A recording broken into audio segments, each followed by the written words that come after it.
Hello, नमस्कार। आज आप सबका स्वागत है हमारे 35वें एपिसोड ऑफ सेहत रविवार में।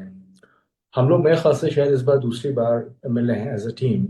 और आज मेरे साथ हमारे बहुत ही जो है ना एलीट टीम के जो है मेंबर्स हैं हमारे साथ।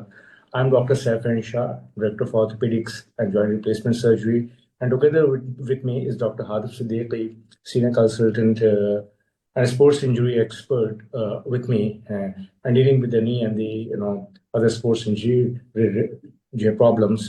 And together we have Dr. Srishan Kapoor, who is a senior registrar with joint replacements and trauma surgeries with us. So हम लोग सब लोग मिलके यहाँ पे मेदांता हॉस्पिटल में, so we are dealing with the sports injury, we are dealing with robotic joint replacement surgeries.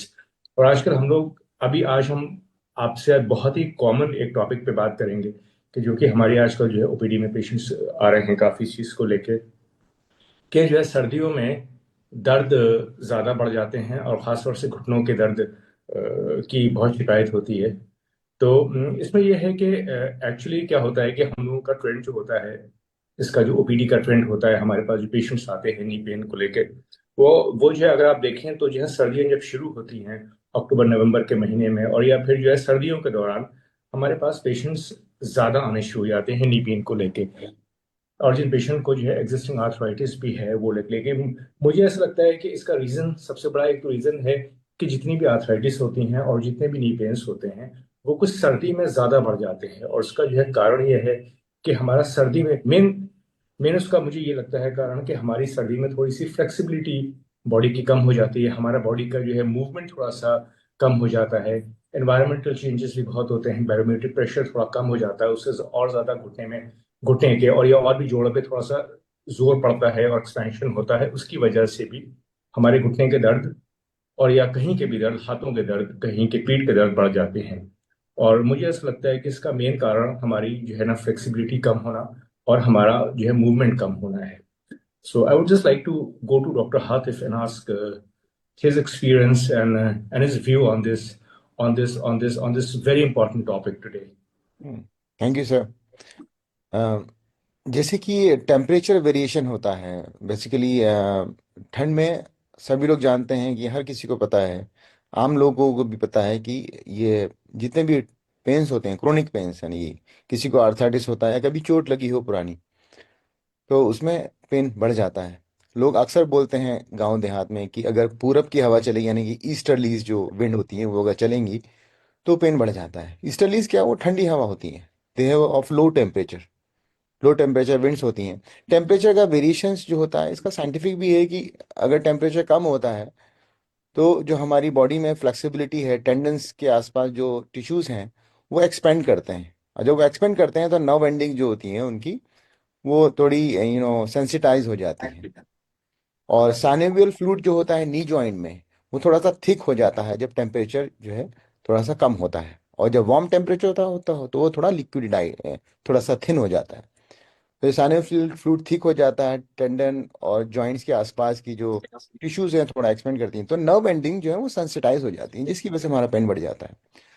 अब doctor Saif ने भी देखा होगा ओपीडीज में जब हम लोग नी रिप्लेसमेंट करते हैं उसके बाद भी पेशेंट, अगर मान लो जैसे पेशेंट का सितंबर में अगर नी रिप्लेसमेंट हुआ है और फिर बाद में जल्दी विंटर्स आ गई हैं, तो उन विंटर्स में वो पेशेंट पहले ठीक रहते हैं, एक आध महीने में ठीक हो जाते हैं, लेकिन फिर दोबारा से जब टेम्परेचर डाउन होता है तो उनका जो नी रिप्लेसमेंट वाले पेशेंट होते हैं तो उनका पेन दोबारा बढ़ जाता है।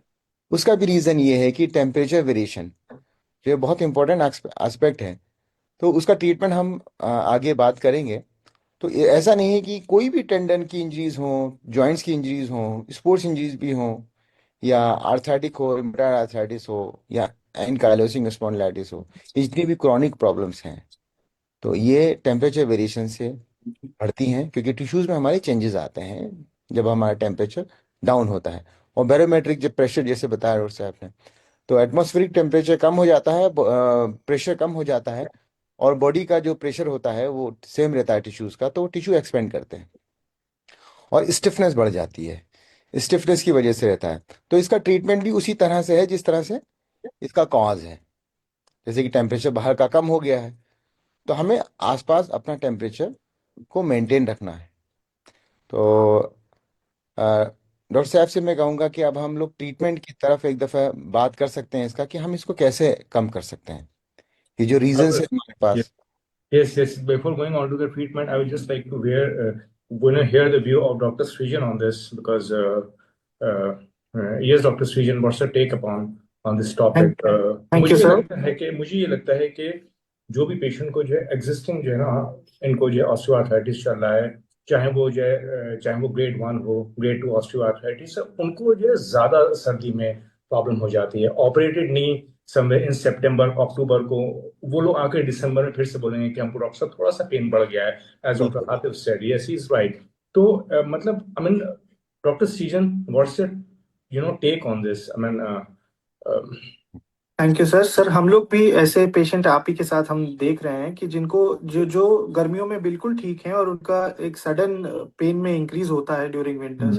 जैसे कि आप लोगों ने बताया कि barometric pressure, temperature pressure, most importantly सर्दियों में खासकर नॉर्दर्न इंडिया में मूवमेंट सडनली पेशेंट्स जो हमारे हैं जिनको क्रोनिक ऑर्थराइटिस है उनकी ऑलरेडी कम होती है।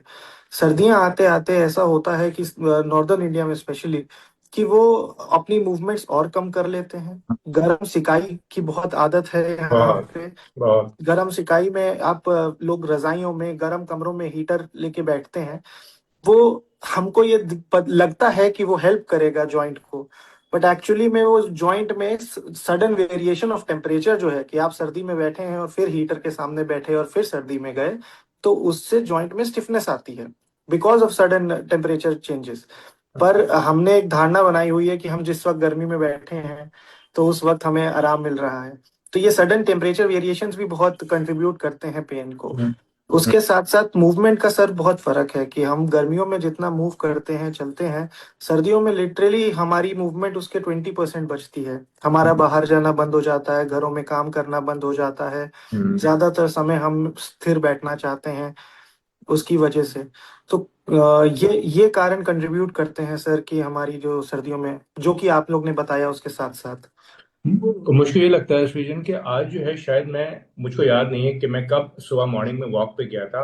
आज मैं जी। सुबह मॉर्निंग में वॉक पे गया, तो मुझे अच्छा। जो है ना, I am feeling much better, yes बिल्कुल मच सर। बेटर। और मैं आज पता नहीं मैं लास्ट का मॉर्निंग वॉक के गेट पे गया था, मुझे याद नहीं है।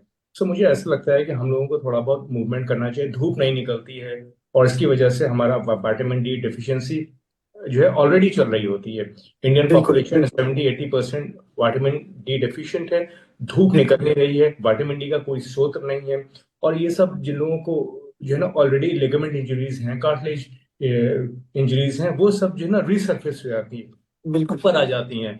घर से हम लोग निकल नहीं रहे हैं, बिस्तरों में घुसे हुए हैं, हीटर लगा लिया, मालिश चल रही है सब। तो ये सब चीजें हम लोगों को कंट्रीब्यूट करती है। तो I think I just come on to the treatment part of, I mean इसको हम कैसे, इस चीज को हम जो है बेटर कर सकते हैं। So I would just like to go to doctor Hatif and just I mean discuss about this, फिर हम लोग अपना भी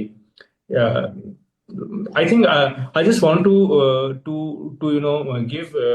गिव दी, क्योंकि बहुत सारे लोग नी कैप्स पहन के बैठे रहते हैं और बहुत सारे लोग अपना लोअर्स पहन के बैठे रहते हैं, तो वो जो है कहाँ तक पहनना ठीक है, कहाँ तक हमें ये चीज मैं थोड़ा सा डिस्कस करना चाहूंगा इस पर।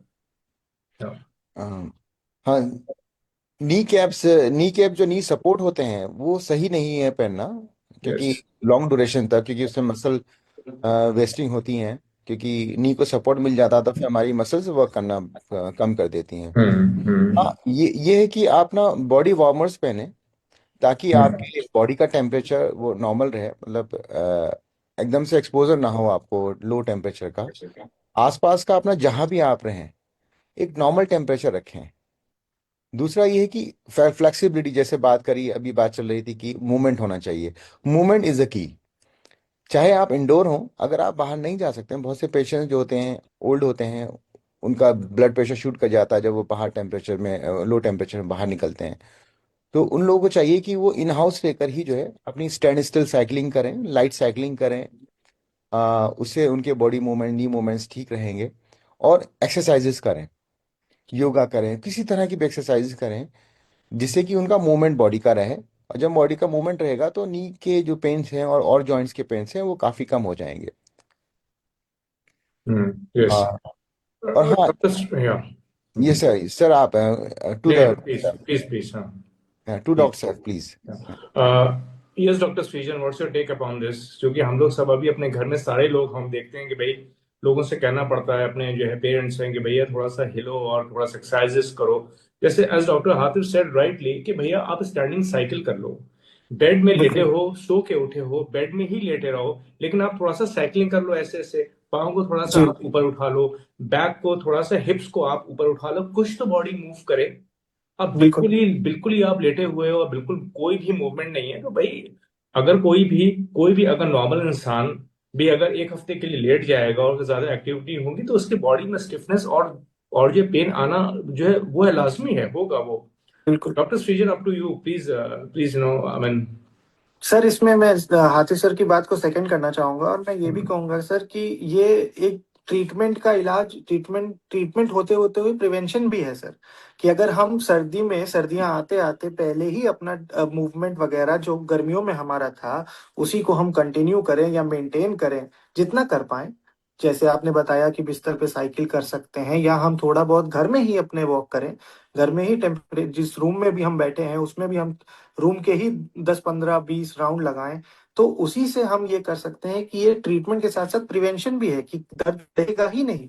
क्योंकि आप उसी को मेंटेन कर रहे हैं, अपनी मूवमेंट्स मेंटेन कर रहे हैं, जॉइंट में लुब्रिकेशन मेंटेन हो रहा है, आपकी मसल्स की कॉन्ट्रैक्शन जो जो एक्सपेंशन जैसे सर ने बताया था, और टेंडेंस का एक्सपेंशन थोड़ा सा कंट्रोल में रहेगा, तो आपको ओवरऑल अच्छा लगेगा।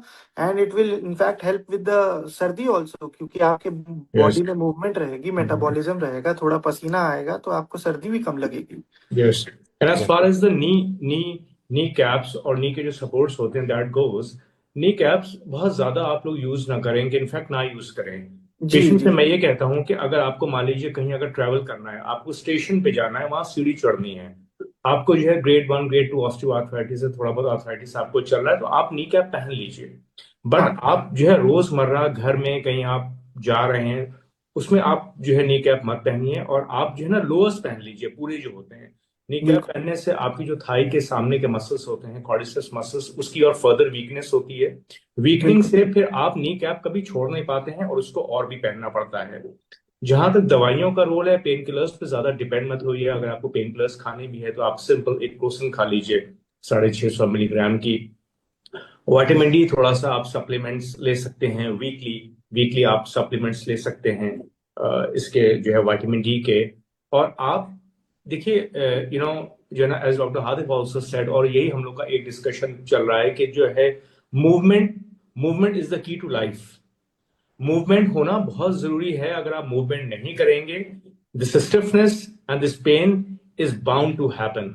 नॉर्मल लोगों में भी हो सकता है, और जिनको जो है ऑलरेडी ऑस्टियोआर्थराइटिस है, कार्टिलेज की प्रॉब्लम्स है, लिगामेंट्स की प्रॉब्लम है, यंग यंग मैं पॉपुलेशंस की बात कर रहा हूं, तो उनकी जो है उनकी तो उनका पेन बढ़ जाता है।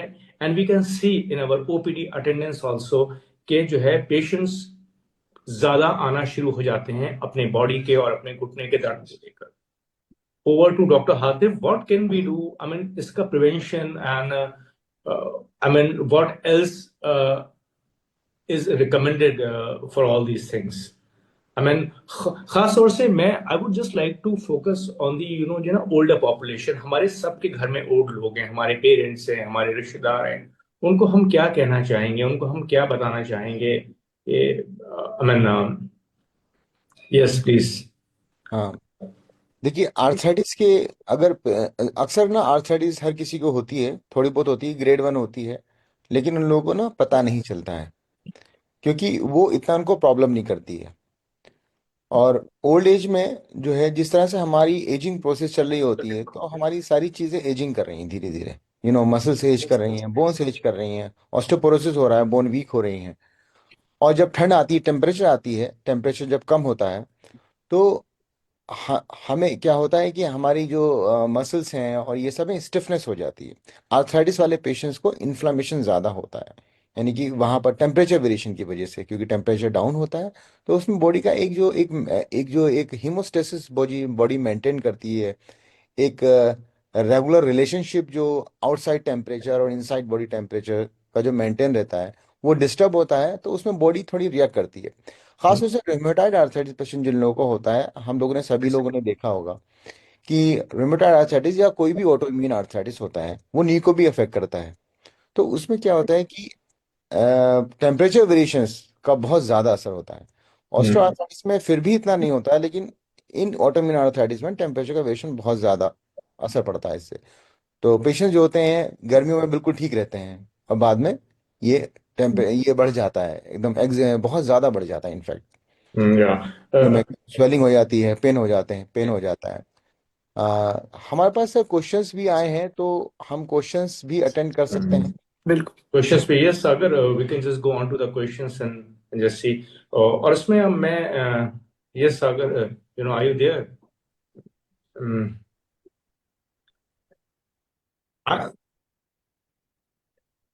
I think we can just invite some, questions also. And feel pebbles under my feet but looks normal by seeing. hmm. Humerus का फ्रैक्चर हुआ है, 3 साल हो गए हैं, हड्डी भी जुड़ गई है, बल्कि बाकी शोल्डर के अम, अ, मसाज भी की है, कुछ उठाते हैं तो बहुत हाथ बहुत हार्ड करता है, मतलब दर्द होता है। घुटने सीढ़ी चढ़ने में चरचर की आवाज़ आती है, और टॉयलेट में बैठने में बहुत दर्द होता है। Yeah, ये I would है, just, yeah. सिर्फ वीना सरदाना है ये। I don't know the age of the patient, sir we can talk about this. She might be of older age group, as he जैसे कि ये कंप्लेन कर रही हैं कि इनको उकड़ो बैठने में दर्द होता है इंडियन टॉयलेट में, और नी चढ़ने उतरने जीना चढ़ने उतरने में इनको चरचर की आवाज़ आती है और दर्द होता है। देखिए ऐसा है कि as doctor Hatif said, as group is very important. सबसे पहले तो आप लोग अपनी एज लिखें कि आपकी एज कितनी है। बाय द वे, अगर हम लोग एक रैंडम देखते हैं कि आपकी एज बाय द वे 65 है, तो अगर 65 की एज है और अगर आपको घुटने में कुछ चरचर की आवाज आती है, उसको हम लोग अपनी भाषा में क्रेप्टस कहते हैं। क्रेप्टस होने का मतलब यह है कि आपको किसी ना किसी ग्रेड का आपको आर्थराइटिस हो रहा है। हमारी जो इंडियन पॉपुलेशन है 65 साल के ऊपर की, करीब 25 से 30% लोगों को ऑस्टियो आर्थराइटिस है, चाहे वो जो है ना शुरुआती उनको हो ऑस्टियो आर्थराइटिस। सबसे पहले अगर आपको पेन है नी में, तो आप उसके लिए आप एक अपने एक्सरे कराइए। खड़े होके होता है, जो है स्टैंडिंग एक्सरे होना चाहिए। आपका जो है डेक्सा का टेस्ट होना चाहिए, उससे आपकी बोन की डेंसिटी मालूम हो सकती है। और अगर बाय द वे, अगर आपको जो है पहले ह्यूमरस का फ्रैक्चर हुआ था, तो बोन आपकी जुड़ गई होगी, तो आई एम श्योर बोन तो आपकी जुड़ गई होगी, लेकिन लेकिन उसमें यह भी इंपॉर्टेंट है कि आपके फ्रैक्चर की लोकेशन क्या है। या तो वो आपकी जो है ना हड्डी के बीच का है, और या तो आपके जोड़ के पास का वो जो फ्रैक्चर है। अगर फ्रैक्चर जोड़ के पास का होता है, तो उसमें बाद में ज्यादा प्रॉब्लम्स जो है आने के चांसेस होते हैं। उसके लिए आप थोड़ा बहुत वो जो है एक्सरसाइजेस कीजिए, थोड़ा आप विटामिन डी लीजिए। अगर आपको पेन ज्यादा है, तो आप अपने एक्सरे करा लीजिए। एंड मोस्ट इंपॉर्टेंटली, आप जो हैं आप जो टॉयलेट जो यूज करें, वो आप कमोड वाला यूज करें, और आप WC टॉयलेट यूज ना, मतलब वो वाला यूज ना करें। आप जो है इंडियन सीट यूज ना करें, और आप WC टॉयलेट यूज करें। तो हम थोड़ा बहुत प्रिवेंशन करके, थोड़ी बहुत एक्सरसाइजेस करके, थोड़ा बहुत मेडिसिन का भी रोल है, उससे करके हम हम अपने आप को थोड़ा सा जो है ना बेटर कर सकते हैं। Yes, over to doctor Hatif on this. I think we can get some more questions also, Sagar, if you are there, so we can get some more questions and doctor Hatif can respond on this, on the questions. X ray में एक है, इन्होंने भेजा है message की x ray में घुटने में कोई डैमेज नहीं है, ओके। बट फिर भी उठने बैठने पर पैर में चरचर की आवाज़ आती है, प्लीज टेक सर। और ये भी लिख रहे हैं कि सर मैं एनकाइलोसिंग स्पॉन्डिलाइटिस से परेशान हूँ, और बहुत प्रॉब्लम है उठने बैठने में और चलने में। I think this two question are from the two different viewers, Hmm. so we can So take you the can go first. ahead with the, I think, Dr. Hatif, you can go ahead with the, ankylosing spondylitis. हाँ, It's an interesting topic, and so we can just talk about that. Ankylosing spondylitis जो है, जैसे कि हम बात कर रहे थे कि ऑटो इम्यून, तो एनकाइलोसिंग स्पॉन्डिलाइटिस एक तरह का ना ऑटो इम्यून आर्थराइटिस है, जो कि हमारे बेसिकली जो मिड लाइन स्ट्रक्चर्स हैं बॉडी के उनको अफेक्ट करता है। और अदरवाइज ये पेरिफेरल जॉइंट्स को भी इन्वॉल्व कर सकता है। तो इसमें इन्फ्लामेशन ही ज़्यादा होता है, स्टिफनेस बहुत ज़्यादा होती है इसके अंदर, और बॉडी स्टिफ हो जाती है, खासतौर से स्पाइन, हिप, हम्म और जॉइंट्स में, अदर जॉइंट्स में भी पेन रहता है। इसमें भी the key is a movement, हम्म यानी आपको अपनी बॉडी की फ्लेक्सिबिलिटी को मेंटेन रखना है। आप hmm swimming is the best exercises for the ankylosing spondylitis. अगर आप स्विमिंग करना जानते हैं या स्विमिंग में इंटरेस्ट रखते हैं तो आप स्विमिंग जरूर करें, इससे हम्म आपको बहुत फायदा मिलेगा। साइकिलिंग आप कर सकते हैं, और आपको योगा बहुत हेल्प कर सकता है इसके केस में, यानी कि flexibility stretching exercise basically. Yes. Dr. Srijan, as you belong to to the area जहाँ पे हम लोग काम करते हैं, लखनऊ के आसपास के हैं, सीतापुर से आप बिलोंग करते हैं। मेरा मेरा एक ये जो है ऑब्जर्वेशन है कि मैंने वहाँ दिल्ली में इतने साल काम किया, वहाँ पे मैंने इतने ज्यादा जो है एंक्लोजिंग स्पॉन्डिलाइटिस के पेशेंट्स नहीं देखे जो कि यहाँ पे हमने 3 साल में देखी है। जी। तो एंक्लोजिंग स्पॉन्डिलाइटिस और स्पेशली यंगर पॉपुलेशन में, कोई अगर लड़का 25 साल का है, 30 साल का है, उसको अगर बैक में स्टिफनेस हो रही है, सुबह उठने के बाद उसको बैक में स्टिफनेस हो रही है, तो हमारा ध्यान फौरन जो है एंक्लोजिंग अंकल। स्पॉन्डिलाइटिस की साइड जाता है। So I mean what do you suggest the young people जिनको की ब्लड के टेस्ट में एंक्लोजिंग स्पॉन्डिलाइटिस पॉजिटिव आ गया है? और उसमें देखिए, इसमें जो है ना मेन रोल जो है ना एक्सरसाइजेस का है, मेडिसिन एंड एक्सरसाइजेस। बिल्कुल तो या सर, इस पॉपुलेशन में यहाँ की बेल्ट में हमें बहुत एंकाइलोजिंग स्पॉन्डिलाइटिस मिलता है। प्लस हमने ये भी देखा है सर कि हमारे पास जो पेशेंट्स आ रहे हैं वो बहुत भ्रमित हैं। उनको पता नहीं है कि उनको किस तरह उनकी बीमारी के बारे में उन्हें एक्सप्लेन नहीं किया है। हमारा फर्ज ये बनता है कि अगर हमें कुछ बीमारी हुई है तो हम उसके बारे में जितना जान सके जानें, सही लोगों से कंसल्ट करें और उसके बारे में समझें कि उसका प्रिवेंशन क्या है या उसका उससे डील कैसे किया जाए। और एंकाइलोजिंग स्पॉन्डिलाइटिस में मेडिसिन से कंट्रोल रह जाता है, पर मेंटेनेंस या पूरी जिंदगी उसका ट्रीटमेंट एक्सरसाइज है। तो या अगर हम एक्सरसाइज एक अच्छा ट्रीटमेंट है जो कि सिर्फ हमारी मसल्स नहीं, हमारे दिल का, हमारे लंग्स का, सबका ख्याल रख रहा है, तो ये एक अच्छा इलाज ही समझा जाएगा। पर हमारा यस पेशेंट का फर्ज ये बनता है कि, और हमारा भी, कि हम उसको सही से बताएं कि उसको बीमारी क्या है, और पेशेंट भी ये समझे कि हमको क्या बीमारी है और वो भ्रमित ना हो। इसमें कोई घबराने की बात नहीं है, और इसमें एक्सरसाइज ही मेन इलाज है। यस जैसे सर ने बताया, स्विमिंग एक बहुत अच्छी इलाज है, पर अब जैसे सर्दियों में आपको स्विमिंग यहाँ पे स्विमिंग नहीं कर सकते हैं तो स्ट्रेचिंग, क्योंकि स्विमिंग आपको स्ट्रेचिंग ही करा रहा है, तो आप स्ट्रेचिंग करिए। आपको बस अपने बीमारी के बारे में जानना है, उससे घबराना नहीं। आई मीन जो है एंक्लोजिंग स्पॉन्डिलाइटिस में ये जो होती है गठिया, जैसे कि डॉक्टर हातिफ ने कहा, ये जो है ना ऑटो इम्यून है, कि हमारे ही शरीर में कुछ ऐसे तत्व बनने शुरू हो जाते हैं कि वो जो है ना हमारे शरीर के ही खिलाफ और जोड़ों के खिलाफ काम करते हैं। डॉक्टर सृजन ने ये कहा, और वो चीज इतनी ज्यादा इंपॉर्टेंट है, कि आप अपनी बॉडी का मूवमेंट रखें और आप एक्सरसाइजेस करते रहें। और इसमें ये कहते हैं कि जो है एंक्लोजिंग स्पॉन्डिलाइटिस में सबसे ज्यादा अच्छी चीज होती है स्विमिंग एंड डांसिंग, कि आप हम्म। डांस करें, उससे आप स्ट्रेच करें, and yoga, as doctor Hatif said, yoga is so good, it's a kind of a non weight bearing जो है ना स्ट्रेचिंग एक्सरसाइजेस। तो आप कोई भी योगा जो आपको करना चाहिए, स्पेशली ना एक्सटेंशन, जहां पे ना हमारी पीठ को एक्सटेंड हो, तो वो चीज आप करें, वो आपको जो है ना एंक्लोजिंग स्पॉन्डिलाइटिस में बहुत हेल्प करता है। Doctor Hatif, I can see one more question, कि मेरा यूरिक एसिड इज लाइक 8.2।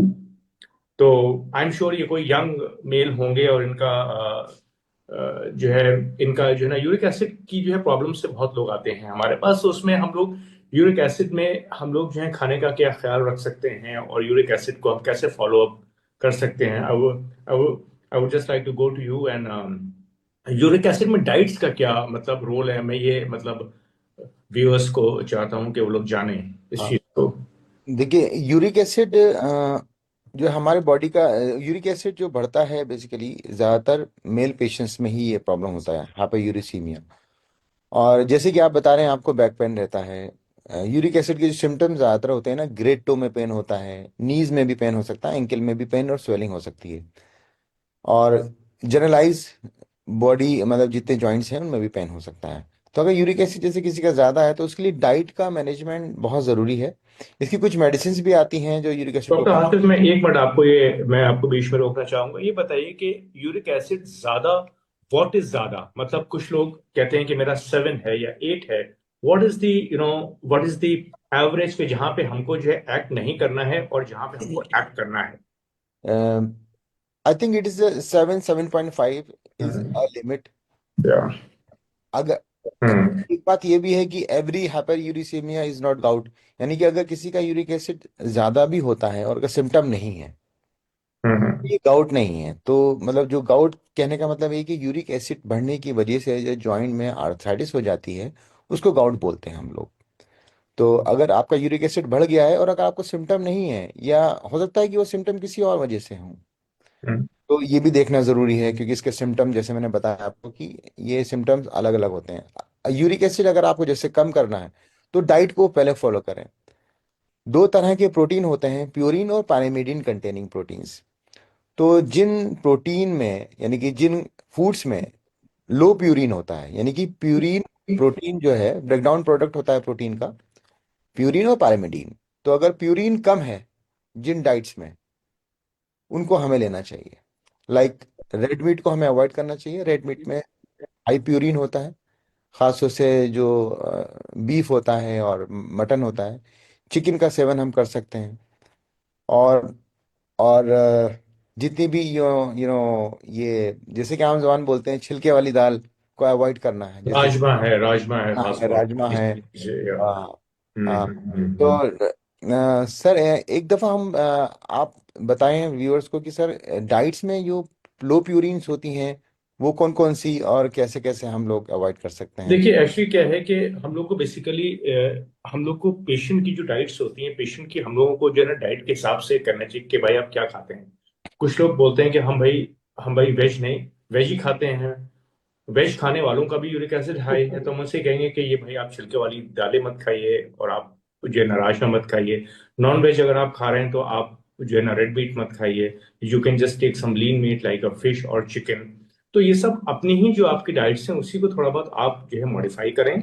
और आपका यूरिक एसिड अगर 6.5 7 है तो आई मीन नॉट नेसेसरली कि आप उसके लिए जो है मेडिसिन लें। 6.5 7 है, 7.5 है, 8 है, तो आप जो है आप मेनली अपनी डाइट पे कंसंट्रेट करें, थोड़ा सा आप पानी ज्यादा पिए, उससे आपका थोड़ा सा यूरिक एसिड भी वॉश आउट होता है।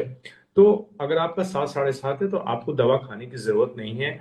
उससे भी ज्यादा अगर आपका है, और अगर एज डॉक्टर हातिफ सेड कि आपको सिम्टम्स आ रहे हैं, अगर आपका यूरिक एसिड 8 भी है और अगर आपको सिम्टम्स नहीं है, आप बिल्कुल ठीक हैं, कोई भी आपका एक टेस्ट हुआ है, एक लाइक किडनी फंक्शन टेस्ट, और उसमें आपका यूरिक एसिड 8 आया है, लेकिन आपको कोई सिम्टोमेटोलॉजी नहीं है, तो आप उसके लिए आपको मेडिसिन खाने की जरूरत नहीं है। लेकिन अगर आपका यूरिक एसिड हाई है और आपको सिम्टम्स हैं, पेन है, अंगूठे में दर्द है पाँव के, आपको कहीं और जो है ना दोनों आपको जो है कोहनियों में दर्द हो रहा है, तो आप उसके लिए मेडिसिन ले सकते हैं। 1 महीने की मेडिसिन ले लीजिए। डाइट जो आपकी है वो आप डाइटिशियन से कंसल्ट करके डाइट अपनी आप रेगुलेट करें, और अपना आप यूरिक एसिड का टेस्ट 1 महीने के बाद फिर से करा लें। मान लीजिए अगर वो 6 6.5 आ गया, तो आप अपनी मेडिसिन छोड़ के और फिर आप अपने वापस जो आपकी डाइट जो आप प्रिकॉशंस ले रहे हैं उसका आप ध्यान रखें। तो ये चीज है। तो अभी एक क्वेश्चन और जो है पॉपअप हो रहा था कि जो है मेरी वाइफ की एज 51 ईयर्स है और उनको नी पेन है, तो उसके लिए आप क्या हम कर सकते हैं? So no I just want to tell कि देखिए, नी पेन है उसमें जो है सबसे ज्यादा एक ही इंपॉर्टेंट है कि उनको कोई चोट लगी है, उनको कोई उनको कोई ट्रॉमा की हिस्ट्री है कि नहीं है। अगर ट्रॉमा की हिस्ट्री नहीं है, उसके बाद भी पेन हो रहा है, तो वो पेन जो है किस टाइप का है? वो क्या पेन जब हम रेस्ट लेते हैं उसके बाद की स्टिफनेस है, कि वो पेन जो है ना हर टाइम का पेन है? और पेशेंट का एज ग्रुप क्या है? हम्म। पेशेंट का जो है एज ग्रुप इज जो है वेरी इंपॉर्टेंट। अगर कोई पेशेंट की एज 60 ईयर्स है, उनको नी में पेन हो रहा है, तो वो चीज बाउंड है कि उनको थोड़ा बहुत जो है ऑस्टियोआर्थराइटिस चल रहा होगा। लेकिन अगर कोई यंग यंग अगर कोई बॉय है 30 ईयर्स का, उसको अगर नी में एकदम से पेन शुरू हो गया है और उसको अगर कोई चोट नहीं लगी है, तो हम यही सोचेंगे कि इसको कोई नी में कोई सूजन है, कोई टाइप की आर्थराइटिस है, यूरिक एसिड हो सकता है, कुछ कुछ भी जो है ना इन्फ्लेमेटरी कॉज हो सकता है। So I would just like to go to doctor Hatif के I mean what all basic जो है ना इन्वेस्टिगेशंस जो हम पेशेंट के करवा सकते हैं, और या जो है ना पेशेंट्स जो अपने करवा सकते हैं, कि अगर उनको नी में बाय द वे पेन शुरू हुआ है और अगर वो यंग है और या वो अगर थोड़ा सा अबव 60 है, तो बेसिक क्या क्या हमको जो है इन्वेस्टिगेशंस कराने की जरूरत है, क्योंकि हमको सारे इन्वेस्टिगेशंस नहीं कराने हैं। ऐसा नहीं है कि कोई अगर पेशेंट आया तो हम उसका जो है ना एमआरआई भी लिखते हैं और हम उसका सारे के सारे ब्लड टेस्ट लिखते हैं, ऐसा नहीं होना चाहिए। बहुत कुछ सिलेक्टिव इन्वेस्टिगेशंस होना चाहिए पेशेंट को देखने के बाद, पेशेंट को एग्जामिन करने के बाद। So I would just like to go to I mean Hatif and tell कि हम क्या और बेसिक हम इन्वेस्टिगेशंस उसके जरूरी होते हैं। अगर कोई भी पेशेंट अगर नी पेन लेके आ रहा है, एक अगर कोई 30 साल का कोई मेल है और एक कोई 60 ईयर्स की फीमेल है, देन हाँ सर, जैसे आपने कहा कि यंग पेशेंट्स के जो नी पेन्स होते हैं उनके लिए हमें डिफरेंट इन्वेस्टिगेशंस कराने होते हैं, और जो ओल्ड एज यानी 60 अबव होते हैं वो उनके अलग इन्वेस्टिगेशन कराने होते हैं। बिल्कुल सही बात है, क्योंकि वजह अलग अलग होती हैं, अलग अलग हो सकती हैं। नी पेन जैसे यंग पेशेंट्स लेकर आते हैं तो हम उनके एक्सरेज करा सकते हैं, और एक्सरे भी डिफरेंट व्यूज होते हैं। यंग पेशेंट्स जो ऑलमोस्ट 30, 35, 40 की एज ग्रुप के होते हैं वो ये बोलते हैं कि हमें जीना चढ़ने उतरने में थोड़ी सी दिक्कत होती है, पेन होता है। एक एक चीज हम लोग बोलते हैं थिएटर साइन। थिएटर साइन यानी कि अगर आप बहुत देर तक अगर आप बैठे हुए हैं movie TV theatre sign, yes. Movie theatre sign, देखते यस। हैं, तो और एकदम से फिर आधे घंटे 1 घंटे बैठ जाते हैं और फिर उठते हैं, तो फिर हमें नी में आगे की तरफ पेन होता है, फ्रंट पेन। तो ये जो है एक क्लिनिकल इंप्रेशन हम लोग बना लेते हैं कि ये जो पटेला की जो अंडर सरफेस होता है वो हल्का हल्का उसमें स्वेलिंग आनी शुरू हो जाती है। तो इसको भी बहुत अर्ली आर्थराइटिस है, ये भी हल्का सा इन्फ्लेमेशन होता है वो, उसकी वजह से पेन होता है। उसकी वजह बेसिकली यही होती है मसल वेस्टिंग, मसल वीकनेस, क्योंकि हमारा जो एज ग्रुप होता है वो इट वाज इन बिटवीन, यानी कि 30, 35, 40, ये मिडिल एज ग्रुप है। इसमें मसल्स की वीकनेस होती है, और हमारा पटेला की जो माल ट्रेकिंग शुरू हो जाती है, पटेला अपनी पास से थोड़ा सा डिस्टर्ब होता है, और हम लोग वर्क उसी हिसाब से करते हैं कि हाँ हम यंग हैं, तो वो हल्का हल्का कार्टिलेज जो है वहाँ पे स्वेलिंग आनी शुरू होती है। तो हम्म। उसमें हम कुछ एक्सरसाइज करा सकते हैं, वो स्पेसिफिक एक्सरसाइज होते हैं। कभी कभी यूरिक एसिड भी बढ़ा होता है, यूरिक एसिड करा सकते हैं। ईएसआर, कुछ ब्लड इन्वेस्टिगेशंस करा सकते हैं, ईएसआर सीआरबी देखने के लिए कि यस। इसी वजह कुछ और तो नहीं है। या। यानी कि इसमें यूरिक एसिड की वजह से भी हो सकता है कभी हम्म। कभी, और आर्थराइटिस भी कुछ अलग अलग तरह की होती हैं, वो भी हो यस। सकता एज है। Doctor Hatif said, I would just like to point out कि ये शायद हमारा एक टॉपिक मिस हो रहा था कि एज ही सेइंग कि हमारे जो नी कैप है, नी कैप के जो है ना अंदर का सरफेस जो होता है, जो कि हमारा जॉइंट की साइड है, उसका जो है ना कार्टिलेज की थोड़ी सॉफ्टनिंग मतलब होने लगती है और उसमें सूजन आनी शुरू हो जाती है। उसको हम लोग जो है ना कॉर्नोमलेशिया पटीली कहते हैं। एनी यंग फीमेल, मतलब आई मीन मोस्टली फीमेल्स में होता है, ऑफ द एज ऑफ 30, अगर कोई आपके पास नी पेन बिल्कुल बिल्कुल एकदम घुटने के सामने तकलीफ है, तो वो आई मीन जो है ना 80% चांसेस हैं कि उसमें जो है ना कॉर्नोमलेशिया पटेली हो रहा होगा। एक्सरे आप एक डिफरेंट व्यूज होते हैं, एज डॉक्टर हाथिफ सेड राइटली, एक उसमें ये मर्चेंट व्यू होता है, उसमें स्काईलाइन व्यू होता है, वो हम करवा के हम ये देख सकते हैं कि वो हमारा जो नी कैप है वो हमारा कैसे बैठ रहा है उसके ऊपर, बोन के ऊपर। क्या वो बिल्कुल बीच में बैठा हुआ है, क्या वो साइड में भाग रहा है, ऐसे करके। तो उससे हम जो है ना मैल ट्रैकिंग देख सकते हैं, उससे मसल्स की वीकनेस होती है। सो अच्छा ये है कि अगर कोई पेशेंट मेरे पास यंग आएगी पेशेंट, तो मैं उसका बोन डेंसिटोमेट्री नहीं करवाऊंगा, अगर वो फीमेल भी है। तो यही होता है कि वही चीज हम ये कहना चाह रहे हैं कि जो है सारे एज ग्रुप के पेशेंट्स में I would be more interested कि अगर कोई फीमेल आई है, उनको थोड़ा नी पेन है, थोड़ा सा जो है ना बैक पेन है, उनकी एज 60-65 की एज ग्रुप है, तो मैं उनका डेक्सा डेंसिटोमेट्री करवाऊंगा उनकी बोन डेंसिटी देखने के लिए।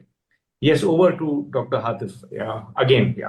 हाँ हाँ सर, जैसे कि एक पेशेंट है, ये लिख रही हैं कि हम्म।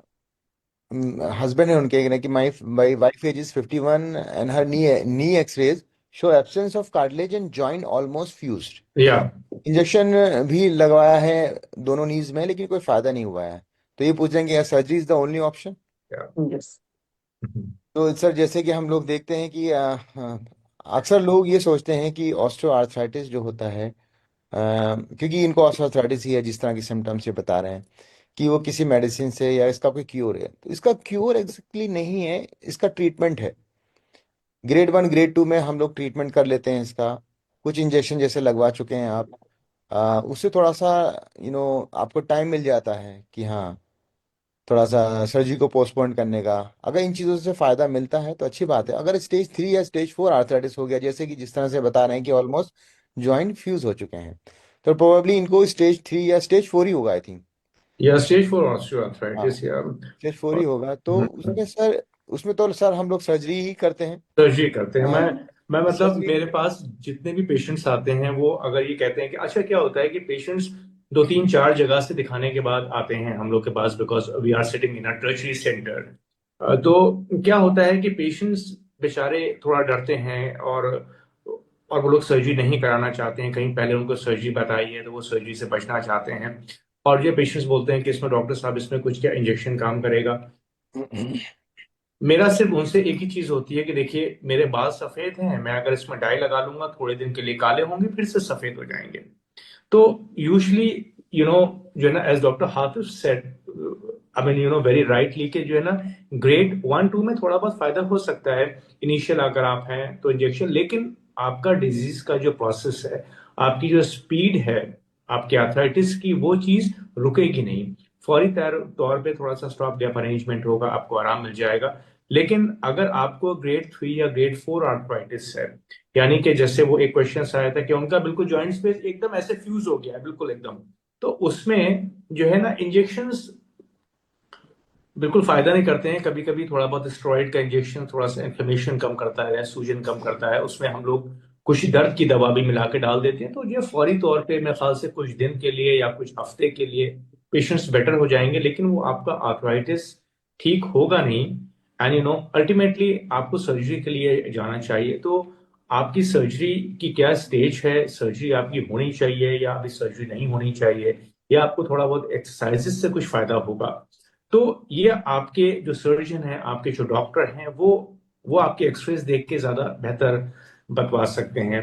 आई will just lesson would like to go to doctor Srijan and ask him के जो है ना, एक्सरसाइजेस का कितना रोल है हमारे नी के, और आर्थराइटिस, अगर किसी को जो है ना early arthritis, like a grade 1 grade 2 arthritis, and we have seen it कि अगर हम पेशेंट्स को थोड़ा सा वेट रिडक्शन कहते हैं, कुछ थोड़ी सी मेडिसिन देते हैं, और हम पेशेंट को एक्सरसाइजेस करवाते हैं, डूज एंड डोंट्स हैं कि आपको ये काम नहीं करने, उससे जो है पेशेंट्स बहुत इंप्रूव कर जाते हैं। So I would just like to go to doctor स्ट्रीजन and ask him about the dos and don'ts, especially in sir, knee arthritis. Dos and don'ts knee arthritis के सर बड़े सिंपल हैं।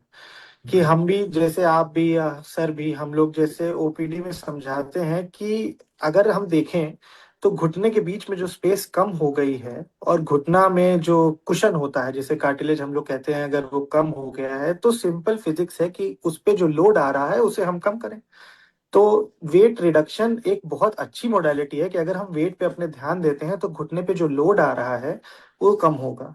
Yes. उसके आसपास की मांसपेशियों को हम मजबूत करें तो घुटने के बीच में जो घुटने की दर्द सहने की क्षमता, प्लस अगर हम ये बड़ी कॉमन मिसकंसेप्शन है जो नहीं पता कि अगर हमारी मसल मजबूत होगी तो वो मसल जिस बोन पे अटैच है वो भी मजबूत हो जाती है। तो अगर दोनों चीजें मजबूत हैं तो बोन की क्वालिटी अगर बेहतर बेहतर होगी तो दर्द कम होगा, घिसाव जो है वो कम होगा और आपको और बेटर फील होगा। आपकी मांसपेशियां मजबूत रहेंगी। पर बात यह है कि एक्सरसाइज कौन सी करनी है, एक स्ट्रक्चर्ड प्रोग्राम फॉलो करना है। हम ये नहीं एक्सपेक्ट कर सकते कि एक ग्रेड 1 ग्रेड 2, जैसे सर आपने बताया, जो कि अर्ली आर्थराइटिस है, वैसा कोई शख्स अगर रनिंग करने लगे तो ये डेट्रीमेंटल हो जाता है, ये दूसरी तरफ चले जाती है बात को। हम उकड़ू ना बैठें, हम पालथी ना मारें, ये सब अर्ली आर्थराइटिस में प्रिवेंशन है। क्योंकि अर्ली आर्थराइटिस एक ऐसी चीज है, एक ऐसा स्टेज है कि पहाड़ से अब पत्थर ऊपर से नीचे गिरना शुरू हो चुका है। उसको रोकना बहुत मुश्किल है पर उसे धीरा किया जा सकता है। यस। हम हम घुटने को मजबूत कर सकते हैं, हम उस पे लोड कम कर सकते हैं, हम एक्सरसाइजेस पे उस पे प्रिवेंशन कर सकते हैं। तो उससे, और सर उस आप, हम भी पेशेंट्स देखते हैं, आप भी उनको यही एडवाइस देते हैं कि अगर हम एक्सरसाइज कर रहे हैं कंटिन्यूअसली सालों से एक्सरसाइज घुटनों की, और हम ओवरऑल हमारा वेट कम है, तो उससे सर्जिकल रिजल्ट्स भी बेटर हो रहे हैं पेशेंट्स के। पेशेंट्स जो सर्जरी के बाद एक्सरसाइज शुरू करते हैं और जो पहले से कर रहे थे, उनमें जमीन आसमान का फर्क है। रिकवरी में। पहले दिन से दूसरे दिन से वो कितना बेहतर चल पा रहे हैं, वो पेन फ्री हैं, उनकी मांसपेशियां मजबूत हैं, उनके रिजल्ट्स बहुत अच्छे हैं। यस, या और मतलब मेरा एक चीज मैं और कहना चाहता हूँ कि मान लीजिए कि आपको अगर आप दिखाने आए सर्जन के बाद, सर्जन ने कह दिया कि आपको अभी जो है सर्जरी की जरूरत है, तो आप हम्म। ठीक है, आप जो है ना नहीं चाहते हैं कि आप नेक्स्ट से सर्जरी करा लें। ठीक है, आपको अभी टाइम चाहिए, कभी कभी हो सकता है कि आपको कुछ फाइनेंशियल कुछ अरेंजमेंट्स करने हो, कभी आपके आपके जो बेटे बाहर रहते हैं उनको आना है, तो बहुत सारी चीजें होती हैं। और आप ये कहते हैं कि हाँ डॉक्टर साहब, हम जो है ना 6 महीने बाद करा लेंगे। ठीक है, तो ये जो आपका 6 महीने का टाइम है, इस इस जो है 6 महीने को आप जो है यूटिलाइज कीजिए, और आप इसमें एक्सरसाइजेस कीजिए लग के। अगर आपको जो है ऑस्टियोपोरोसिस है तो आपका डेक्सा हो जाएगा। डेक्सा में अगर आपको ऑस्टियोपोरोसिस है उसके लिए कुछ ट्रीटमेंट लीजिए। सिर्फ और सिर्फ कैल्शियम काम नहीं करती है। और I would like to go to doctor Hatif and listen के, अगर किसी पेशेंट को अगर डेक्सा पे ऑस्टियोपोरोसिस आ गया, मान लीजिए -3 स्पाइन में है ऑस्टियोपोरोसिस, तो apart from calcium, what other things, क्योंकि क्या होता है कि हम लोग यूजली सिर्फ और सिर्फ कैल्शियम खाते रहते हैं, सालों साल कैल्शियम खा रहे हैं, विटामिन डी भी कभी कभी खा लेते हैं, लेकिन जो है ये चीज हम लोग ने देखी है कि सिर्फ और सिर्फ कैल्शियम खाने से आपका ऑस्टियोपोरोसिस ठीक नहीं होता है। तो जो है और क्या मेडिसिन अवेलेबल हैं, खाने वाली मेडिसिन हैं या तो जो है ना इंजेक्टेबल्स हैं, what else we can just opt for. जी जी सर। आपकी बात से सर मुझे एक चीज़ याद आई कि अभी कुछ दिन पहले एक पेशेंट आया, तो उसने कहा कि मेरा कैल्शियम तो ब्लड में नॉर्मल है और मेरी बोन कैसे वीक हो सकती है। एग्जैक्टली, बहुत यस यस। क्वेश्चन होता है, लोग क्या करते हैं कि कैल्शियम की कमी है, तो ठीक है चेक करा लेते हैं, ब्लड में चेक करा लेते हैं, कैल्शियम नॉर्मल है। तो देखिए सबसे बड़ी बात यह है कि कैल्शियम ब्लड में नॉर्मल ही रहता है, और जो कैल्शियम में जो ब्लड आता है वो बोन से ही आता है झड़कर। यानी ऑस्टियोपोरोसिस धीरे धीरे बोन से इरोड होकर, मतलब वो धीरे धीरे कैल्शियम ब्लड में आना शुरू हो जाता है। क्यों? क्योंकि कैल्शियम की कमी है। ब्लड में कैल्शियम नहीं होता, कभी कभी कम नहीं हो सकता है अगर बोन्स हैं तो। हाइपोकैल्शियम में कमी होता है, कुछ और डिजीज होते हैं जिनमें कम होता होगा, लेकिन नॉर्मल पेशेंट में कैल्शियम की मात्रा ब्लड के अंदर मेंटेन रहती है। बल्कि ब्लड के अंदर कैल्शियम बोन से ही आता है। तो कहने का मतलब है हमारी बोन्स कमजोर हो रही हैं। कैल्शियम का जो बैंक है वो बोन ही है। Bone is a bank for the calcium. तो कैल्शियम की हमें ज्यादातर कमी नहीं होती है। इनफैक्ट हमें डाइट से ना कैल्शियम मिल भी जाता है। हमें जो कमी होती है विटामिन डी की होती है। तो विटामिन डी हमें सब, विटामिन डी जैसे सर ने कहा कि 70-80% पॉपुलेशन जो है वो विटामिन डी डेफिशिएंट है। अगर विटामिन डी की डिफिशियंसी हम लोग को रहेगी तो कैल्शियम हमारी बोन में डिपॉजिट नहीं होगा। तो एक तो ये वजह है। दूसरा, जो age related senile osteoporosis male में होता है, और फीमेल्स में जो है वो पोस्ट मोनोपॉजल ऑस्टियोपोरोसिस होता है हार्मोनल रीजंस की वजह से। तो जब एज रिलेटेड जो ऑस्टियोपोरोसिस होता है उसके लिए हार्मोनल रीजन होता है, तो हार्मोन चाहे वो मेल हो चाहे फीमेल हो उनमें हार्मोन की कमी होती है, तो बोन में कैल्शियम कम डिपॉजिट होना शुरू हो जाता है। तो अभी हम क्या करना है, हमें वो हार्मोन को रिप्लेस करना है। तो उसमें कुछ इंजेक्शंस आते हैं, कुछ टैबलेट्स होती हैं जो कि हमारी बोन में कैल्शियम को डिपॉजिट कराती हैं, ताकि हमारी बोन्स वीक ना हो। और जो हमारा डेक्सा है वो कम से कम -2.5 से ऊपर रहना चाहिए।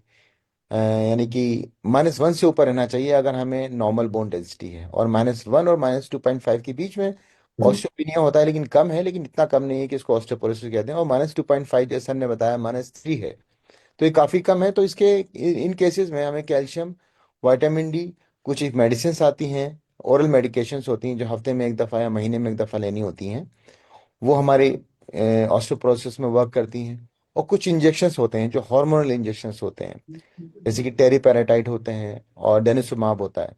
तो वो हार्मोनल हमारी डिफिशियंसी को जो है पूरा करते हैं, ताकि हमारी जो कैल्शियम की जो ये प्रोसेस है मेटाबॉलिज्म में उसको इम्प्रूव हो सके, वो नॉर्मल पाथ पे जा सके जो कि डेविएट हो रहा है। यस। तो एक चीज, ये चीज बहुत इंपॉर्टेंट डॉक्टर हातिफ ने कही है कि जो पेशेंट ये कह रहा है कि सर मेरा जो है कैल्शियम 9 है, लेकिन मुझे फिर भी जो है ऑस्टियोआर्थराइटिस। तो देखिए कैल्शियम का जो होता है लेवल वो थोड़ा बहुत फ्लक्चुएट करता है कि भाई देखिए 8.5 से 10.5 तक होना चाहिए, लेकिन जो है आपका कैल्शियम 6 नहीं हो सकता। 6.5 नहीं हो सकता, 7 नहीं हो सकता, क्योंकि वो जो है ना लाइफ के साथ कंपैटिबल नहीं है। मतलब अगर कैल्शियम ब्लड में कम होगा तो जो है बॉडी का ऐसा एक मेटाबॉलिज्म होता है कि वो जो है बोन से कैल्शियम खींच लेगा, लेकिन वो अपना कैल्शियम मेंटेन रखेगा बिटवीन 8.5 एंड 10.5। तो सिर्फ और सिर्फ कैल्शियम लेने से हमारी बोन में स्ट्रेंथनिंग नहीं होगी। अगर हमारा जो है ऑस्टियोपोरोटिक रेंज में आ रहा है डेक्सा, तो हमको कुछ और ये मेडिसिन और या कुछ और जो है इंजेक्टेबल्स लेने चाहिए हमको, और वो उसी से हमारा कैल्शियम ठीक होगा, बेटर होगा। अगर हमको अभी थोड़ा सा समय चाहिए, देखिए क्या है कि अगर आपकी नी की सर्जरी होगी भी तो आपका इम्प्लांट बोन पे ही होना है फिट। तो अगर आपकी बोन की जो है फाउंडेशन अगर स्ट्रांग है, मैं एक बार डॉक्टर सृजन से ये पूछना चाहूंगा कि आप जरा ये लोगों को व्यूअर्स को बताइए कि हम लोग जब सर्जरीज करते हैं नी रिप्लेसमेंट्स की, आजकल हम लोग रोबोटिक भी काफी कर रहे हैं, सब कुछ हो रहा है, तो हम लोग जब नी के कट्स होते हैं तो उस समय कितनी कितनी कितनी जो है ना हड्डियां कमजोर दिखती हैं। मतलब हम लोग यहाँ पे ये सब दिखा नहीं सकते, वो सब जो होते हैं वीडियोस जो होते हैं, तो ये होता है कि बोन्स की इतनी ज्यादा डेंसिटी कम होती है कभी कभी। अच्छा क्या होता है कि जैसे लोग आके पूछते हैं कि ये सर हमारा नी का रिप्लेसमेंट हो जाएगा, तो इसकी लाइफ कितनी होगी? देखिए लाइफ नी रिप्लेसमेंट की कोई जो है फिक्स नहीं है। I just want to go to doctor Srijan once and tell कि आपका जो इम्प्लांट लगता है उसकी जो जी लाइफ है या उसकी जो ना लॉन्जिविटी है, वो जो है किस किस चीज पे डिपेंड करती है, क्या क्या जी सर। फैक्टर्स हैं कि आपका नी या तो जो है ना 5 साल में फेल हो जाए, और या आपका नी 20 साल तक कोई भी प्रॉब्लम नहीं दे आपको। जी सर, ऐसा है कि हमारे पेशेंट्स में जब नी रिप्लेसमेंट को कराते हैं तो जनरल सवाल जो हमें मिलता है वो ये मिलता है कि हमारा जो नी है वो, एक फला डॉक्टर साहब ने बताया कि वो 30 साल चल जाएगा, किसी ने बताया कि वो 15 साल चल जाएगा, किसी ने बताया कि ये कंपनी लगवा लो वो जिंदगी भर चल जाएगा। यस। जबकि ये सारी कंपनीज एक ही जगह पे डेटा स्टडी कर रही हैं और लगभग लगभग सेम मेटल का बना रही हैं, सेम एलॉय का बन रहा है सब कुछ। तो मोस्ट ऑफ द मेटल्स वो सेम क्वालिटी के हैं। जो लोग बताते नहीं हैं वो ये बताते हैं कि ये पेशेंट फैक्टर्स पे बहुत ज्यादा डिपेंडेंट है। पेशेंट फैक्टर्स जैसे पेशेंट की बोन की क्वालिटी क्या है, जहां एग्जैक्टली। जाके इम्प्लांट बैठा है वो फाउंडेशन कैसी है, वो धरती कैसी है जिसपे इम्प्लांट रखा है, तभी तो वो टिकेगा वहां पे। हमारी मसल स्ट्रेंथ कैसी है, क्योंकि अगर मसल स्ट्रेंथ नहीं अच्छी है तो इम्प्लांट लूज होने के चांसेस बढ़ जाते हैं। इम्प्लांट की जगह पे स्पेस, अगर हमारा एक्सरसाइज नहीं है तो उसके इम्प्लांट जगह पे स्पेस कम हो जाती है। वो इम्प्लांट, अगर हमारा वजन ज्यादा है तो जो इम्प्लांट का मटेरियल है उसका वेयर बोलते हैं हम लोग कि कितनी जल्दी वो घिस रहा है, क्योंकि ऊपर वाले के बनाए और इंसान के बनाए मटेरियल में फर्क है। तो उसका वेयर कैसा हो रहा है, अगर हमारा वजन ज्यादा है जो कि which was not intended to be, या जब हमने रिप्लेसमेंट कराया था तो हमारा वजन मान लीजिए फर्ज करें कि 80 किलो था और अब 5 साल बाद हमारा 110 किलो है, तो ये नहीं कंपेटेबल है उस इम्प्लांट के साथ, या क्योंकि वो लोड बेयर करने के लिए वो इम्प्लांट उतने साल नहीं चल पाएगा। तो हमारा फर्ज है कि हम वजन कम रखें ताकि हमारे इम्प्लांट का वेयर कम हो, हम एक्सरसाइज करें, हम बोन की क्वालिटी मेंटेन करें, हम ये उस इम्प्लांट का ख्याल भी रखें, क्योंकि हम उकड़ू ना बैठे, हम पालथी ना मारे, हम उसका ध्यान रखें, हम उस पर रनिंग ना करें ताकि वो वेयर ना हो ज्यादा। Patient factors are equally important rather than implant quality sir. Low impact exercises are the most important बिल्कुल after sir. Knee surgery. Low impact exercises करें, वेट अपना है तो उससे कम करें, बहुत सारे फैक्टर्स को हम लोग अपने इम्प्लांट की लाइफ को बहुत ज्यादा आगे लेके जा सकते हैं अपनी सर्जरी के बाद। और देखिए क्या चीज ये इंपॉर्टेंट है कि आपकी सर्जरी के बाद आपके दो जो है ना एम्स होने चाहिए। एक तो ये है कि आपका पेन खत्म हो जाए, और दूसरी चीज ये है कि आपकी घुटने में जो डिफॉर्मिटी थी, थोड़ा बहुत टेढ़ापन था, वो आपका सीधापन हो जाए। ये होता है। I would like to go to doctor Hatif and ask him, suppose if a young male of 30 years come to, as you are dealing in sports injuries also, so if a young male comes to you and he says कि उसको joint में थोड़ा सा clicking होती है, वो थोड़ा सा दौड़ता है और उसको जॉइंट में क्लिकिंग हो रही है और ये सर्दी में पेन उसका बढ़ गया है, तो क्या इसमें कभी कभी लोग सोचते हैं कि इसमें हम एक्सरे करा लें, कभी लोग सोचते हैं कि इसमें हम जो है वो करा लें, एमआरआई करा लें। So what is the right जो है ना इन्वेस्टिगेशंस कि जो कि ना होना चाहिए, और जो भी आप इन्वेस्टिगेशंस कराएं वो आप कंसल्टेशन विद द डॉक्टर ही कराएं, खुद से जाके ना कराएं। कभी लोग जाके खुद से एक्सरे करा लेते हैं, अपना जो है एमआरआई करा लेते हैं। यस। देखिए, अगर जैसे कि सर ने बताया कि रनिंग के दौरान ही आपको क्लिक हो रही है, और ये क्लिक जो है न्यू क्लिक है, यानी कि पहले आपको नहीं होता था और आपको ये अब होने लगा है। अगर क्लिक के साथ पेन भी है, तब तो ये कि थोड़ा सा ये कंसर्निंग है। और अगर क्लिक सिर्फ क्लिक है, देयर इज नो पेन, तो उसमें इतना ज़्यादा परेशान होने की ज़रूरत नहीं है। लेकिन हाँ, अगर आपको इंस्टेबिलिटी लगे, अगर आपको कोई इंजरी हो गई है और आप स्लिप हो गए हैं, उसके बाद रनिंग करने में आपको थोड़ा सा इंस्टेबिलिटी लग रही है, यानी लचक लग रही है, घुटने में कॉन्फिडेंस नहीं आ रहा है, और तो ऐसे केसेस में हम एमआरआई करा सकते हैं। Examination is important. पहले तो ये कि आप डॉक्टर से कंसल्ट करें, एग्जामिन कराएं उसको कि क्लिक क्लिक क्यों आ रही है। ये हो सकता है कोई बेनाइन क्लिक हो, मीन्स यानी कि मसल्स वीकनेस की वजह से भी, हमारा पटेला मालट्रेकिंग की वजह से, या जो बाहर बाहर की तरफ, घुटने के बाहर की तरफ एक होता है टीएफएल बैंड होता है, तो उसकी ग्लाइडिंग की वजह से ये क्लिक आ सकती है। तो वो ट्रीटमेंट ज़्यादातर उसका कंजर्वेटिव ही रहता है, मसल स्ट्रेंथनिंग से होता है। और अगर ये क्लिक एग्जामिनेशन करने में पता चलता है कि हाँ, ये क्लिक की वजह कोई हो सकती है, और अगर खास तौर से अगर पेन है क्लिक के साथ, तब ये मेनिस्कस प्रॉब्लम हो सकती है। अगर खाली क्लिक है और इंस्टेबिलिटी है, जब हम पेशेंट से पूछते हैं, तो बहुत से बहुत हम एमआरआई करा सकते हैं आफ्टर प्रॉपर इन्वेस्टिगे after proper examination. Examination patient का इसमें बहुत इंपॉर्टेंट एस्पेक्ट है। उससे ये पता चलेगा कि ये क्लिक क्यों आ रही है। ज़्यादा 90% केसेस में ये पता चल जाता है, और बहुत से ज़्यादातर जो है एमआरआई कराने की जरूरत नहीं पड़ती है, अगर लगता है कि हाँ, ये लिगामेंट या मेनिस्कस की वजह से नहीं है। यस। तो देखिए, बहुत बार ऐसा होता है कि हमारे जॉइंट्स में से जो साउंड आती है, तो स्नैपिंग जॉइंट्स बहुत कॉमन होते हैं। शोल्डर है और नी है। लेकिन अगर वो स्नैपिंग और या वो अगर क्लिकिंग आपको पेन के साथ हो रही है, तो फिर इसको थोड़ा सा ध्यान देने की जरूरत है। तो आप जाइए और आप जाके सर्जन से, मतलब अपने डॉक्टर से मिलिए और आपसे एग्जामिनेशन कराइए। एमआरआई की अगर उसे नीड लगती है, तो I think you can go in for MRI. And जो है, I would just like to go to doctor Priyan and ask him, अगर कोई same patient at the age of 65 she comes to you and says के साथ घुटनों में मेरे दर्द हो रहा है, पहले से भी थोड़ा थोड़ा दर्द था, 1 2 साल से 3 साल से, और अब ये मेरा दर्द बढ़ गया है। एक अभी हमारे पास क्वेश्चंस भी आ रहा था कि sir my wife is 70 years old and she is having knee pain. तो इसमें what investigations would you like to offer to the patient? I am sure इसमें जो है ना एमआरआई कराने का उतना ज्यादा रोल नहीं है, और जो है ना एक्सरे से हमको जो है ना अच्छी खासी हमको जो है ना जॉइंट की इंफॉर्मेशन मिल जाएगी। अच्छा, एक चीज और है कि जो है पेशेंट्स आते हैं, ज्यादातर टाइम पेशेंट ये कहते हैं कि जो डॉक्टर साहब हमारे घुटने में गैप आ गया है। हम्म।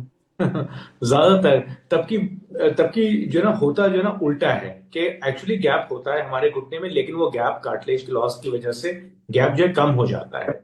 सो I would like to ask Vijan, what will be your take upon the investigations if some female is coming to you at the age of 70 with her knee pain for the last about 3 years 4 years, और जो जो आप जो है इस वाले winter से बहुत ज्यादा एग्रीवेट हो गया है। जी सर। सर, इस एडवांस्ड एज पे अगर हमारे पास पेशेंट्स आते हैं और नी पेन के बारे में कह रहे हैं, तो हमारा पहला शक जो जाता है वो गठिया पे ही जाता है, जो कि ऑस्टियोआर्थराइटिस है। इसमें अच्छी चीज ये है कि सर बहुत ज्यादा इन्वेस्टिगेशंस का हमें जरूरत नहीं पड़ती। हम एग्जामिनेशन, उनके चलने का ढंग, और उसके साथ साथ एक एक्सरे से ये पता लगा सकते हैं और कंफर्म कर सकते हैं कि ऑस्टियोआर्थराइटिस ही है। बाद में अगर हम वो ऑपरेशन के लिए हम प्लान करते हैं, तो उसमें हमें बोन की क्वालिटी और बाकी उनकी जो मेडिकेशन चल रही है, या उसको कुछ और हमें उनका कैल्शियम या विटामिन डी लेवल उनका अगर चेक करना है, तो रोल है। पर इन्वेस्टिगेशंस का इतना इतना ज्यादा रोल उसमें नहीं है। हमें एक सिंपल एक्सरे और एग्जामिनेशन से हम ये कंफर्म कर सकते हैं कि ये ऑस्टियोआर्थराइटिस ही है। हम्म। एक चीज में और एक चीज बहुत ज्यादा पेशेंट्स को कंफ्यूजन रहती है। पेशेंट्स आते हैं और वो कहते हैं कि देखिए हमको डॉक्टर साहब दोनों नी में हमको आर्थराइटिस है, तो हमको क्या जो है एक घुटने का सर्जरी एक बार में कराना चाहिए कि हमको दोनों घुटने का सर्जरी एक बार में हो सकता है? तो ये चीज मैं ये एक भ्रम क्लियर करना चाहता हूँ कि अगर आपको कोई बहुत ज्यादा कोमॉर्बिडिटी नहीं है, मतलब कि आपको कोई जो हार्ट की बहुत सीवियर प्रॉब्लम नहीं है, आपको कोई किडनी की प्रॉब्लम नहीं है बहुत ज्यादा, तो आप दोनों घुटने एक बार में सर्जरी कर सकते हैं। हम लोग यहाँ पे जो है ना अपने इंस्टीट्यूट में हम लोग जो है ना रोबोटिक नी रिप्लेसमेंट भी दोनों एक सिंगल सिटिंग में हम लोग करते हैं। और उसमें ये होता है कि आप पेशेंट्स की पहले जांच करा लें, अच्छे से पेशेंट का आप करा लें। पेशेंट की अगर कुछ भी कंडीशन है तो उनको आप जो है ऑप्टिमाइज करके और आप उनके दोनों घुटने को एक साथ कर सकते हैं। बाय द वे, पेशेंट की एज अगर बहुत ज्यादा है, मान लीजिए कि द पेशेंट इज लाइक 84, 85, 83, थोड़ा बहुत उनको कार्डियक इश्यूज हैं, थोड़ा बहुत किडनी का जो है क्रिएटिनिन थोड़ा बहुत हाई है, 1.5 है, तो आप उनका सिंगल सिंगल करके घुटना कर सकते हैं आप सर्जरी। लेकिन अगर कोई पेशेंट को कोई जो है बहुत ज्यादा मेजर कोमॉर्बिडिटी नहीं है, पेशेंट जो है ठीक है, अदरवाइज तो आप दोनों घुटने की सर्जरी एक साथ हम लोग कर सकते हैं, और हम लोग यहाँ पे रेगुलरली करते हैं। Yes, Dr. Hatip, over to you. Kush, I mean, I just want you to, conclude the whole session, and I think that it has been very nice.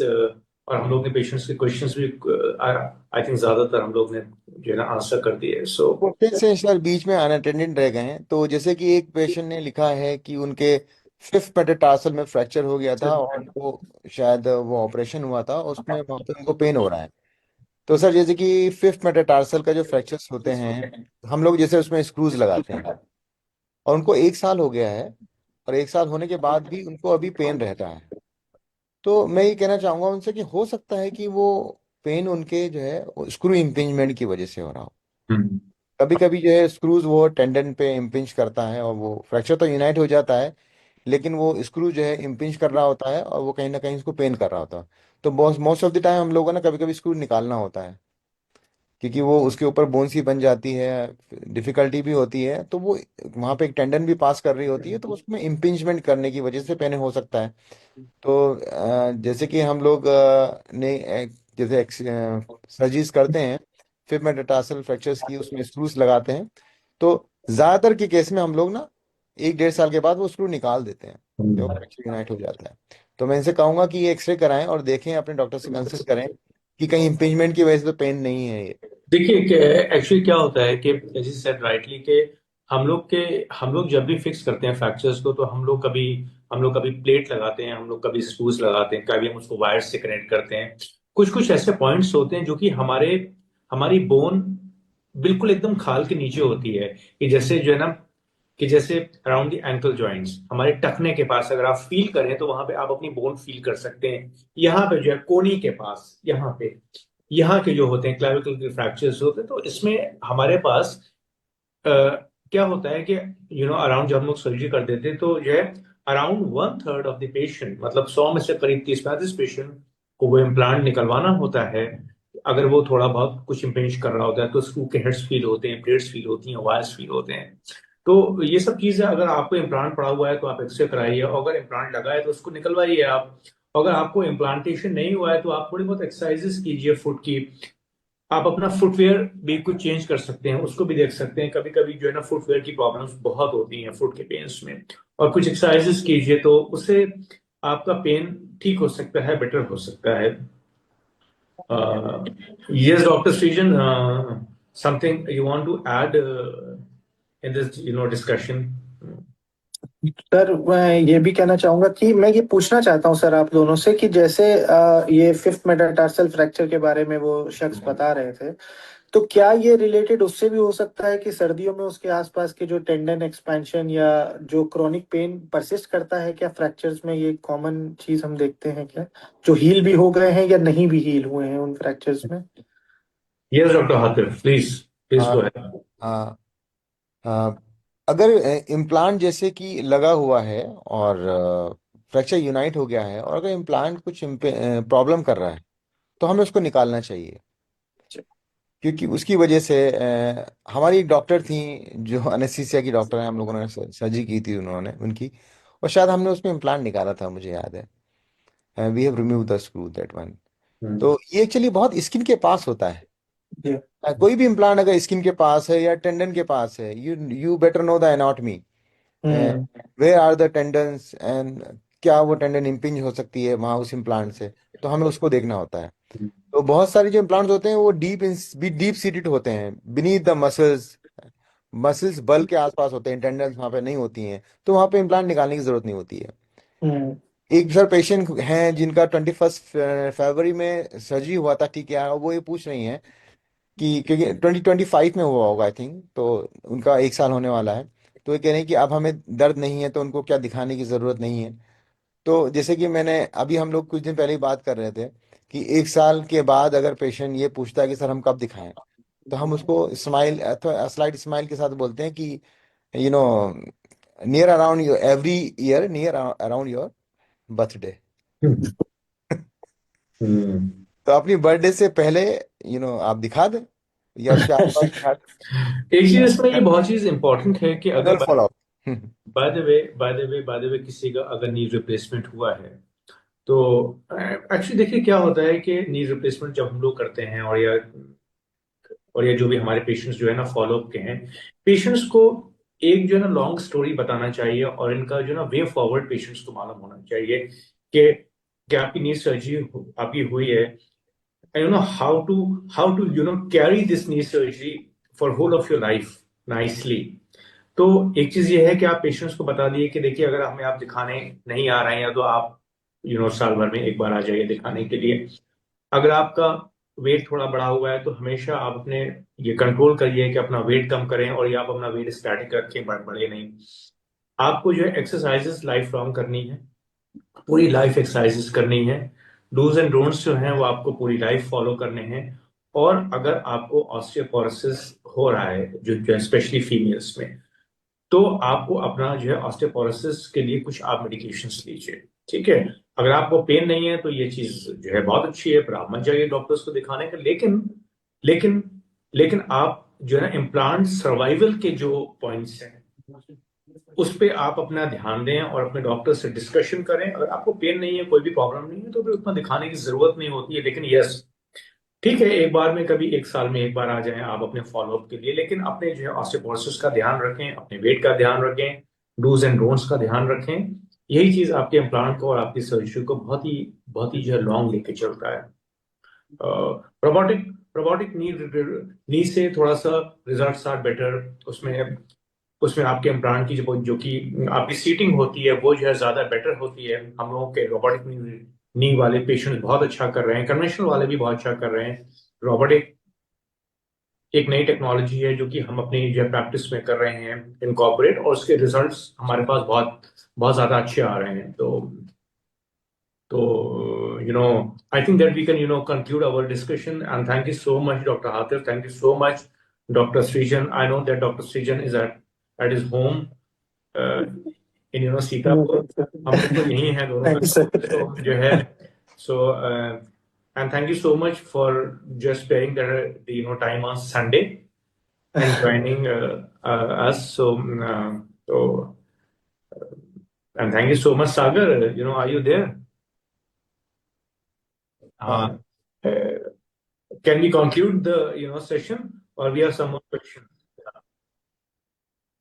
Yeah. Okay, right. Okay, right. Thank you so much, everybody. Thank you sir, thank you. Thank you, thank you all the viewers, thank Thank you. you. Thank you, all the viewers. Yes. Mhm.